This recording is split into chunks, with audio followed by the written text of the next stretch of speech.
Often, we kill our life or kill the opportunity to live well because we are not able to read correctly what time is asking of us. Because that's how it is. Everyday time will ask us for something. And it's this attentive look that gives us this condition, this clarity to perceive what today is truly calling my name. What is it today that is truly calling for me? What is the reality today that is unavoidable? My people, sometimes we are so negligent in perceiving this that sometimes we waste a month, a year, 10, 20, putting our effort into a reality that wasn't meant for that moment. And that's why it's so interesting for us to develop the ability to say no and to say yes. That this is an ability that only maturity brings us. That sometimes because we are immature, we don't even know how to say no.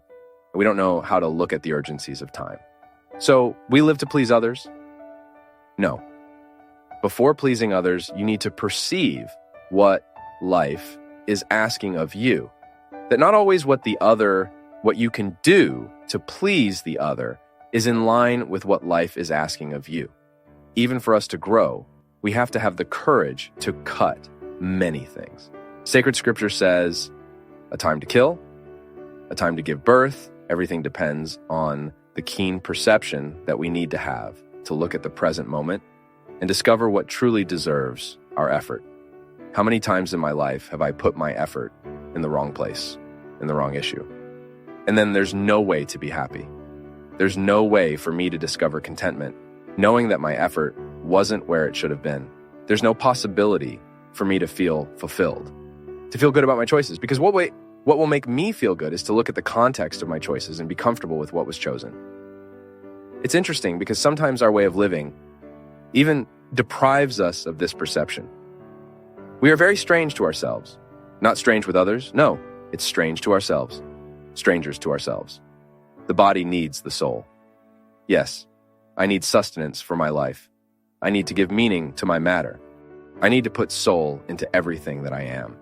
Even in the house where I live, and life has taught me that the house is not a conglomerate of walls. The house is a feeling that occurs to me. It's not just a material construction, no.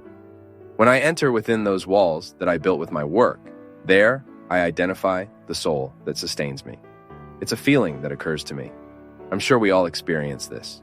When we open the door of the house, when we enter, it's a good feeling that occurs to us. That's soul.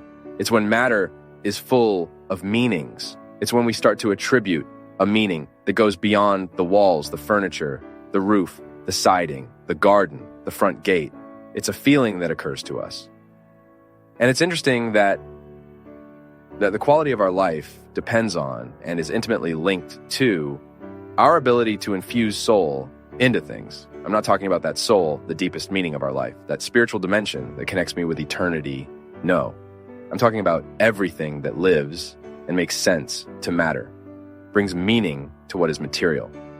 So we use the term soul improperly to realize that my objects are permeated by a meaning that goes beyond matter. As Rubem Alves used to say, there are things that are more than things. They are things that remind us. That is, they become a sacramental. Just as I bring a souvenir from the trip, that is for me just a sacramental of something that was good, that was lived, that was experienced, that made me feel good.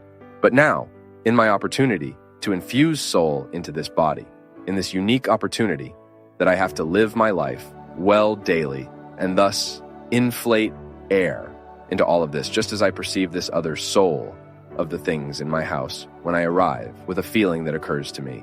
Living well, bringing me the awareness that today, when I observe the urgencies of my life and I put my effort into these urgencies, I am infusing soul into my body.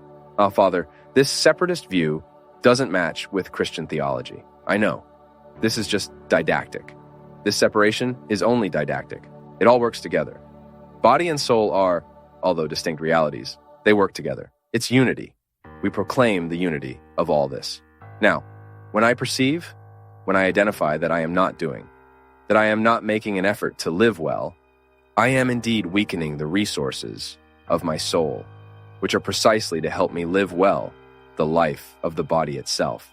They work together, my people, and we often neglect the observance of time.